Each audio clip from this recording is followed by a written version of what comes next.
Hi, welcome to Earth Radio. I'm Reverend Rich. This is Reverend, Reverend Paul. and we have a very special guest today, Rob Ward, RScP. He's fantastic. Ah. So, real quick, this show is only about prayer. Affirmative prayer, spiritual mind treatment. Ernest Holmes. So we're having a great show today. Let's have some fun today. Would you pray us in, Rob, and then we'll talk a little bit about you. Okay, absolutely. So as we take a moment here to center into this divine moment, allowing everything that has come before to simply fall away. And as we breathe into this prayer, as we breathe into this knowingness, I know that this one mind, this one power, this one divine presence is everywhere. I know that it's expressing and creating everything that is in this moment. And as it is creating everything, it is creating myself, it is creating Rich, it is creating Paul, it is creating all of life. Each of us a unique, individualized expression of this oneness. And knowing this, I bless our time together this morning, knowing that everything flows perfectly. Everything is here by divine appointment this morning. In praise and thanksgiving, I just simply say, and so it is. And So it is. Well done. Well, Rob is a real good guy. He has a great website, which is RevRob Rev Ward. .com. RevRobWard.com. We always have to spell it out because sometimes folks they have to spell things. So what we have today is something wonderful. He is he's a student at inside of the School of what? Tell us a little bit about yourself. I'm just gonna let you do it because you do better than I do. Okay. I'm a second year student in the School of Spiritual Living, Napa Valley campus. I'm also a practitioner at the Napa Valley Center for Spiritual Living with Reverend Jay Lang. And then you're on some other council you said that you were talking about in the Yes, green room. I'm the newest member to the CSL Diversity, Equity, and Inclusion Committee. Mm. Ooh, Yeah. that's a long title. Hey, Rob, can you share with us real fast how you found Science of Mind? We talked about it in the green room, and it's a really powerful story. Okay, yes. About 1,000,000 years ago, when I was a teenager, and I was roaming the streets of Southern California with a backpack going up and down the coast. I found myself one night. Actually, that evening started in a park. I was sleeping in the bushes, and some local rough guys were having a beat down in the park. So I'm sitting there packing up my stuff, rolling up my sleeping bag, crawling through the bushes, getting out of there, running down the street, looking for a safe place to sleep the rest of the night. And there was a church on a corner, and there were some bushes along the side. And I rolled in there between the sidewalk and the bushes and slept out. And it turned out to be the Ventura Church of Religious Science.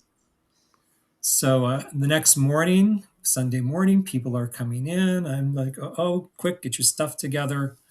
I snuck into the church, used the restroom, cleaned up a bit, and just decided to sit in the back of the church and listen to what they had to say.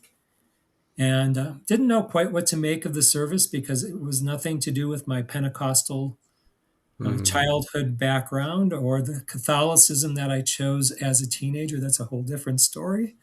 Um, but liked the service and was getting ready to leave. And this wonderful woman came over to me and said, well, we're having food and fellowship after the service. Would you like to join us?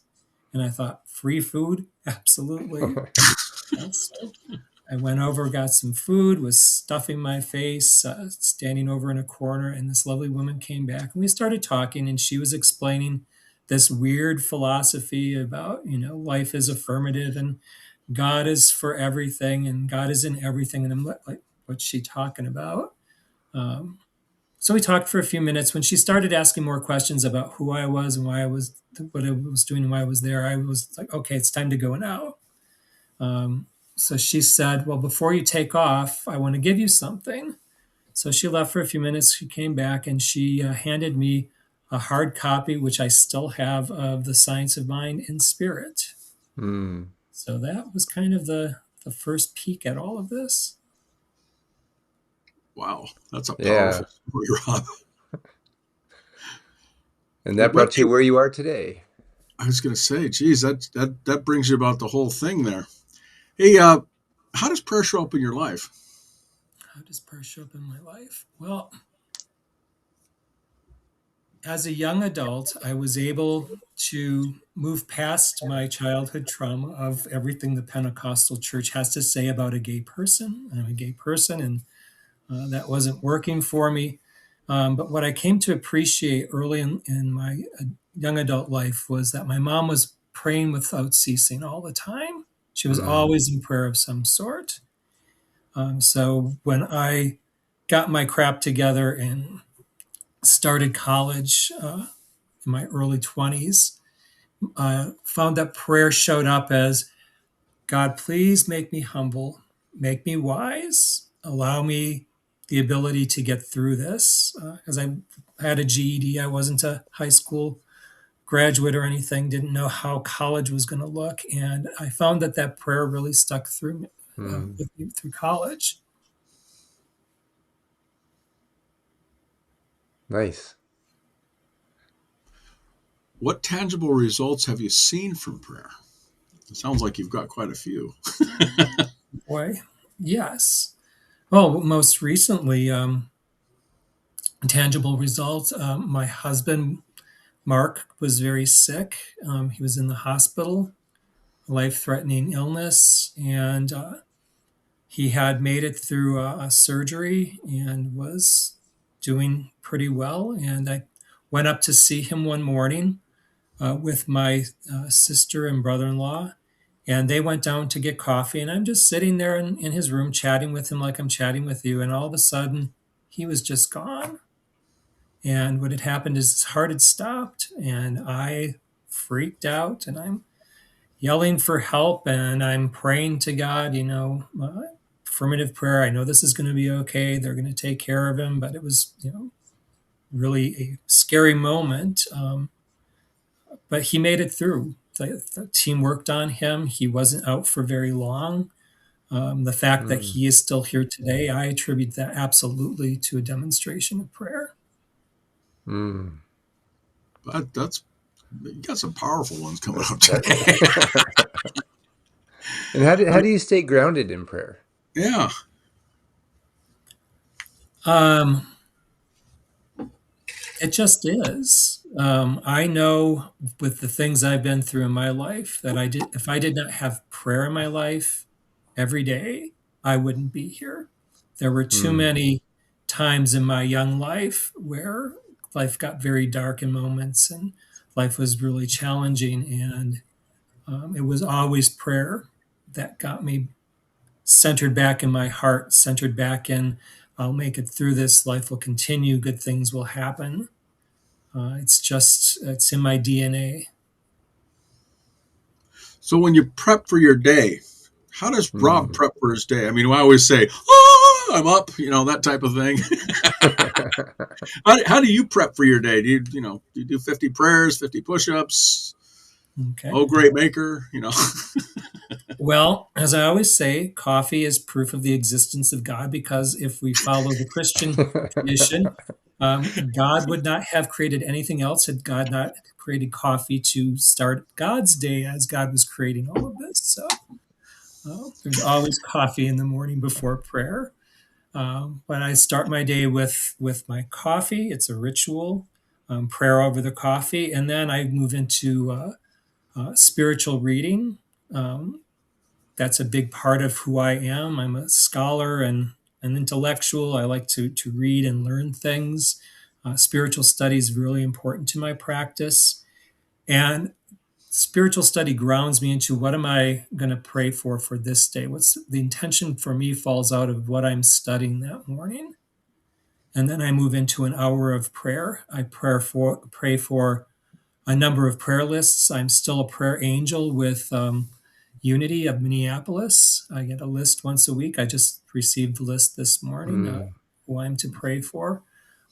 Pray for as a ministry of prayer with the Napa Valley Center. I receive a list of prayers that we pray for that. So I go through all of those. I pray for peace for the world, peace for myself, for my family, for my fellow students and ministers, and it goes on and on and on and on for about an hour in the morning. nice. How have you found your prayers evolving from being a practitioner to now in ministerial school? Good question. I'm less concerned about steps to treatment. I've spent more time in Unity than I have in Science of Mind and Centers for Spiritual Living, Religious Science. So we had affirmative prayer, and there was a somewhat guide, but it wasn't, at the time I came into Unity, it wasn't a real steppy kind of prayer like it's becoming now. So affirmations and denials, all of those types of Mm, things. And through ministerial school, I'm finding if I allow the prayer to flow and I sort of hear back somewhere along the way, the steps are there, but I'm only conscious of the steps when I'm asked to do a prayer for some place or some like this, like the show this morning, and more conscious of, okay, Rabba, recognition, unification, blessing, and so it is. You keep those little things from practitioner training in, but as a ministerial student, it's definitely more organic and flowing. mm, You speak your word into the truth of the law, and then it's done for yourself. Mm-hmm. And then it ripples out, as I always say, in from in and out. So that's what I'm hearing on that. Boy, in doubt, do you have doubt sometimes, and how do you get out of it? I doubt that. Oh, I'm not. This that isn't. dark cloud, right? Oh, yeah. Interesting. Can you just clarify? Is the doubt about prayer, or doubts about I have life with Well, like life? you have that dark night of the soul that they say. What we call it the dark cloud going over. So once you're in that dark cloud, what do you do to get out of that, to move past it? It's prayer. It's knowing. I never doubt I've never in my life doubted the existence of God, of the divine. So it's always from that place of, even in the darkest moments, I know that that's there, and it's that argument to my consciousness. Since I've been in this teaching and through practitioner studies and ministerial school, I am aware that I begin knowing whose I am and who I am and how I am Mm, in this life, this expression. So even like when my husband was going through those dark times of his health crisis, I was screaming at conditions and form and circumstance and yelling my head off at that, while at the same time knowing that that was going to pass. Everything was going to be mm, okay, regardless of the outcome, because it's all God all the time. And that knowingness that it's all God all the time, there's nothing else present. Or as the Course of Miracles says, it's either love or fear, and fear is not real, only love is real. So as mm. long as I'm centered in love, whatever the condition or circumstance is that's showing up in my life, it's the energy of the divine love that's carrying me through all of that. It's Nice. interesting. It's interesting you brought up the Course of Miracles. That's a class that's offered by many different other philosophies, and it's a book that I invite you to take a look at, our audience. It's I don't know if it's a religion or not. But it does have some tangible teachings that'll open your mind up to other Mm, possibilities. Would you agree with that, Rob? Oh yeah, absolutely. And it pairs really well with our teaching. Oh yeah, it really does. It really does. The evolving prayer thing comes to mind. How prayers have evolved over time. You just went over the part where you were talking about the one step, and then you've realized that prayer itself is become where you speak your word into truth, into the law. And I guess that was a journey for you. That took some time. It took a journey for all of us. I mean, come on now, Paul, right? We're still on the journey. We're Yes. still on the journey, mastering everything in our lives. And I think everybody's doing that. Uh, Prayer specifics, 5-step, 1-step. Sounds like you do a 1-step, speak your word in the truth. But, what is your favorite? How do you do that? Do you do the 7-step treatment or do you just, I think you explained it when you were talking about when you do it for somebody else, you do a 5-step, but for you, you just sounds like you just speak your word in the truth, or am I correct on saying that? Yeah, it's more of I begin by saying love is always everywhere present. I'm an expression of that love, and then I move right into what is the prayer intention? What am I seeking to know in the prayer? And I stay there for quite some time because we're only praying for ourselves that we get our consciousness Mm, correct. I think the most powerful thing I do as a practitioner is to first know that um, it's about my perceptions that I need to shift. I'm shifting to know, as you're saying, Rich, it's shifting to know truth. And that's an interesting dance in prayer. And it's so different. Um, Early in my life, it was all about beseeching, begging God, mm, God, please, please make this happen. Please, up there, God, let it happen now. When I moved away from that in college, I'm also a practicing Buddhist. So there's a number of different ways to pray as a Buddhist. So that comes into my prayer life each day. Nam Myoho Renge Kyo is something that I mm. chant and pray. It's my favorite Um, chant. So yeah. let me ask a question on that, if I may. How does the science of mind correlate with other philosophies and religions in your mind? I mean, you brought up the Buddhism and you brought up unity. I mean, enlighten us. I mean, I'd love to hear about your thoughts on that if you're open to it. Yeah, yeah. Well, it's the thing that really love about Ernest Holmes. He studied all of the great religions and he Mm, found the golden thread. As we all know, he found the golden thread that moved through all of them. And I look, when I'm reading Ernest Holmes, I look for that thread. I'm an eclectic spiritualist. I'm a ordained pagan priest of all things. So there's pagan Wiccan parts of myself. We just did a spring equinox ritual, my friend Devin and I, for the Napa Valley Center. So there's those prayers of calling in the directions and grounding in the earth. Uh, I'm losing my train of thought, Rich, but it's What all wrapped up in there. And you is said you were an intellectual. How do you drop from your head to your heart? interesting, Paul? Ooh, he's picking on my Aquarian self today. There he goes. Yeah, he is. It's just coming to me. That's for me. It's really a conversation with my divine self.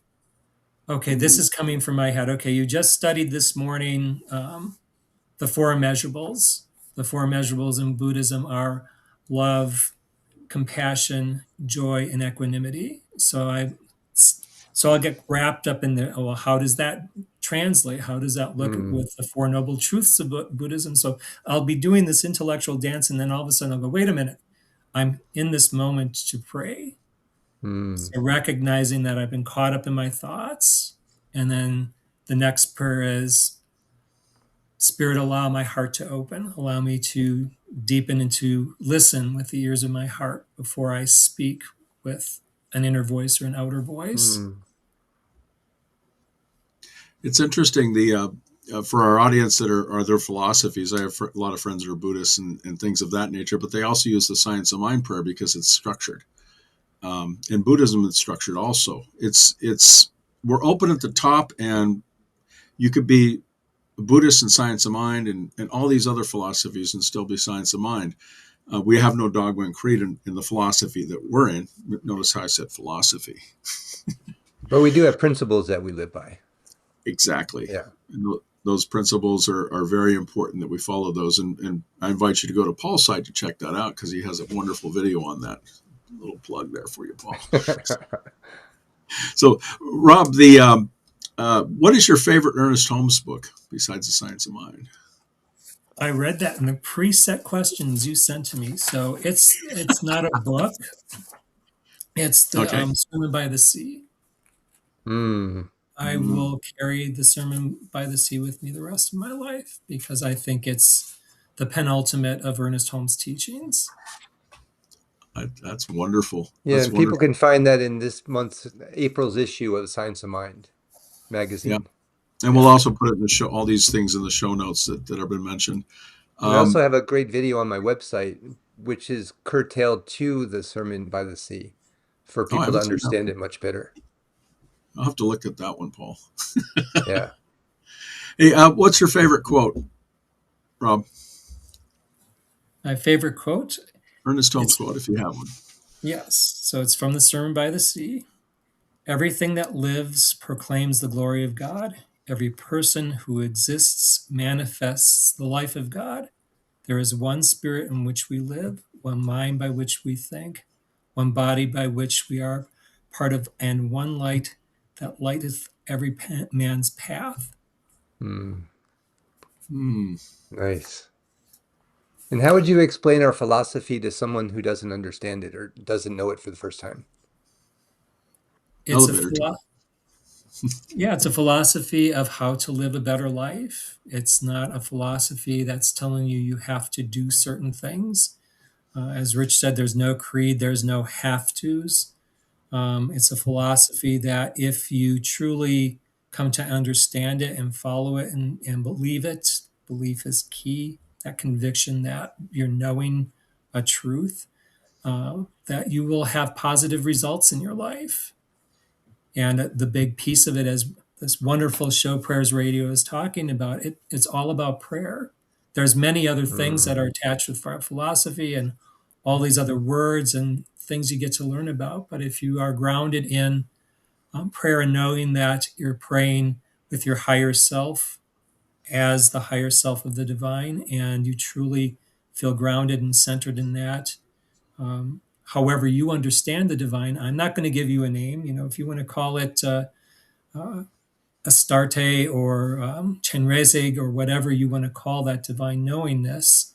But if you center in that and ground that and truly believe that what you are praying is going to be a result of the prayer, that your life will be different, your life will change, and you will find joy and happiness, equanimity, all of those wonderful Hmm. things flow from your life. So, God, that was good. the When you do prayer, do you get different results from prayer? I mean, I want a pony, and he has to be a purple pony, and has to have a unicorn on it. If you pray for a specific thing, has it changed?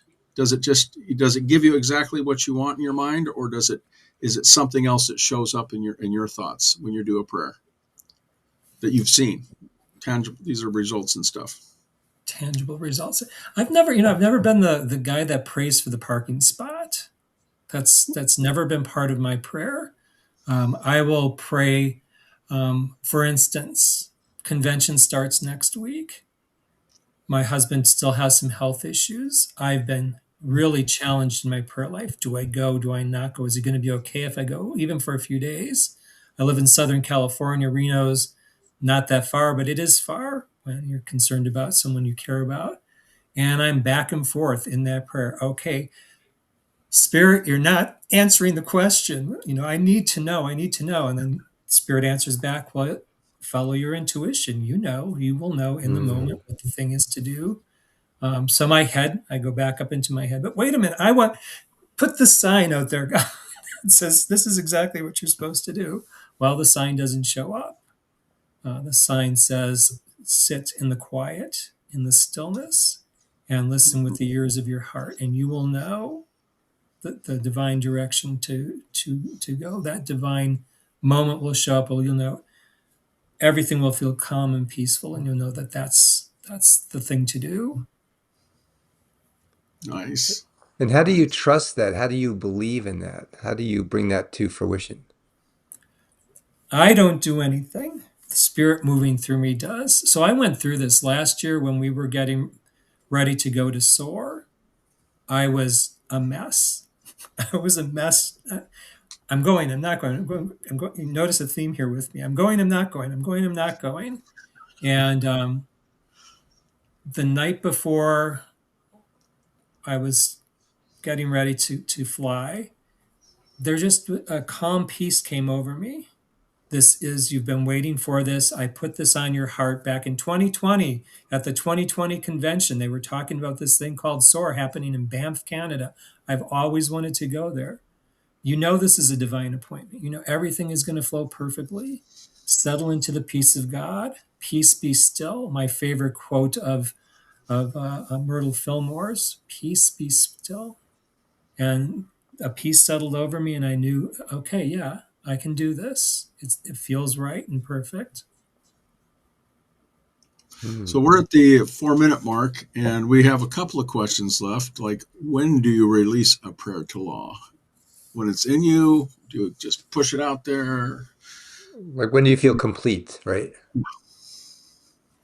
When that peace, when that peaceful moment feels like I'm rested in my heart. When I Mm, feel rested, that I'm not, the words don't feel like they need to continue to flow, and there's just a stillness in my heart. And I'm, okay, that's the moment to let it go. I'm not working to straighten out my consciousness around this prayer. nice. Sad. And is there any takeaways, or what would you be your takeaway for people viewing our show this morning? What would you like them to take away from it? What would I like them to take away from it? That they should come on your show. I mean, this is an opportunity to talk about, and I'm very serious about this. I've been mentioning this to friends in the School of Spiritual Leadership. You are creating a moment where the most important thing we do in life is our prayer. I don't care what tradition you're coming in, even the begging and beseeching, Father God, if that is your path and you feel that divine essence in you, prayer is vital to us as human beings, making Mm, it through this human incarnation. I'm a psychologist. I've worked with many youth over the years, and um, that conversation that I have with them is you must have something bigger than yourself in your life. And that can be however you understand that source that is larger than you.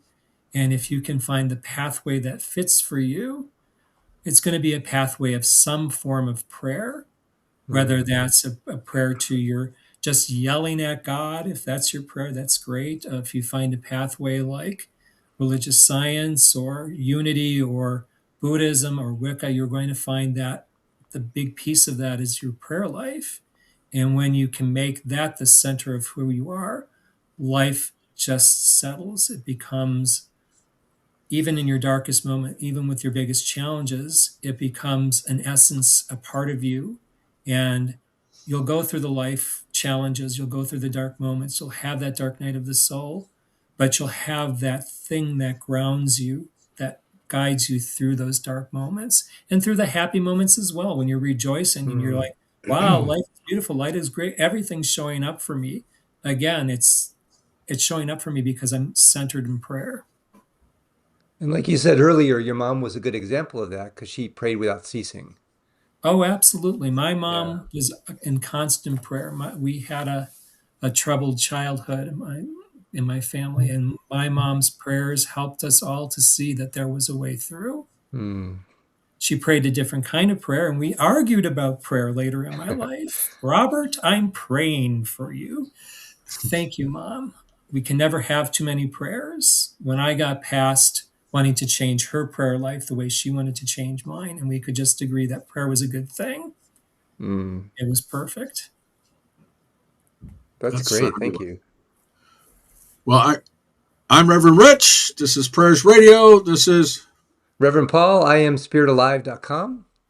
and we are thanking. I didn't say we're going to thank. I said we are thanking because we're in the present time in this philosophy. Rob Ward, RScP, for being here. And again, go to his site, revrobward.com, and you can get the spelling at the beginning of the show if you need to spell it out. Would you pray us out, Rob? Absolutely. Absolutely. So, in gratitude and thanksgiving for this wonderful divine Mm, appointment, for this knowingness that prayer is the way of life, it is the vehicle, the pathway to a greater understanding of knowing this divine that is present here and now. As it is present in myself, it is present in Reverend Rich and Reverend Paul and everyone listening to this show and everyone out there in this universe. All sentient beings at this moment are in this oneness, this beautiful prayer, this beautiful moment. And I'm so thankful and grateful for this knowingness. I'm grateful for Reverend Rich and Reverend Paul, for Prayers Radio, for this opportunity to know that prayer is the answer. Prayer is the mm, vehicle that takes us into the inward knowingness.